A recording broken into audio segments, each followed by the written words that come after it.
કેશોદના અજાબથી કરણી ગામ સુધીનો તાલુકા મથક જવાનો માત્ર એક જ રોડ, તે પણ અતિ ખરાબ પરિસ્થિતિમાં છે। કેશોદ તાલુકાનું મોટામાં મોટું ગામ એટલે અજાબ ગામ। આજુબાજુના 11 ગામડાનું હટાણાનું હબ તેમજ આરોગ્ય સુવિધા માટે પણ ગામડાની પ્રજા અજાબ આવતી હોય છે। આવી સ્થિતિમાં અજાબથી કેશોદ જતા મેઇન રોડની પરિસ્થિતિ ખૂબ જ ખરાબ હોય। અનેકવાર આ બાબતે યોગ્ય રજૂઆત કરવામાં આવી હોવા છતાં તંત્ર દ્વારા કોઈ નક્કર પગલાં લેવામાં આવ્યા નથી।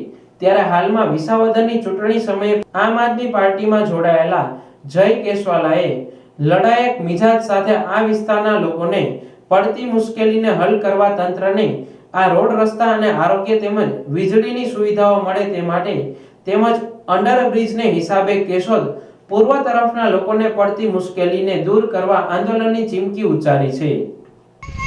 નમસ્તે, હું છું જય કેશવાલા, આમ આદમી પાર્ટી કેશોદ।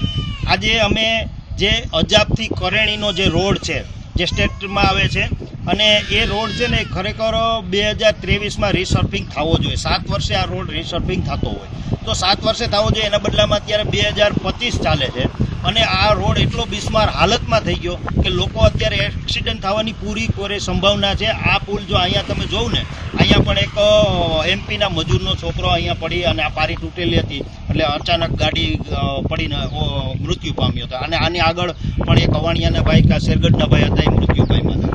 આવી રીતે આની અંદર આ રોડની અંદર સરકારની નાકામીને કારણે ઘણા લોકો મૃત્યુ પામે, તો આનો જવાબદાર કોણ? હું એમ કહું છું કે આ રોડ 2 વર્ષ ત્યાં રીસર્ફિંગ થવો જોઈએ, એના બદલામાં નથી થતો અને હજી પણ આનું કોઈ ઇંધાણ નથી। અને નેતાઓ એમ કહે છે કે આ વિસ્તારમાંથી મત ઓછા મળ્યા એટલે એનું કામ ન થાય, તો શું અમે ટેક્સ નથી ભરતા? હું એમ કહું છું કે લોકો ટેક્સ ભરે એનો તમે રોડ બનાવો છો, મતનો તમે રોડ નથી બનાવતા। એટલે હું તમામ લોકોને આમ જનતાને પણ જાગૃત કરું છું કે તમને કોઈ એમ કહે કે મત નથી આપ્યા એટલે રોડ ન બનાવતા, તો એનું સાંભળતા નહીં, આપણે ટેક્સ આપીએ છીએ એનો રોડ બનાવે છે આ લોકો।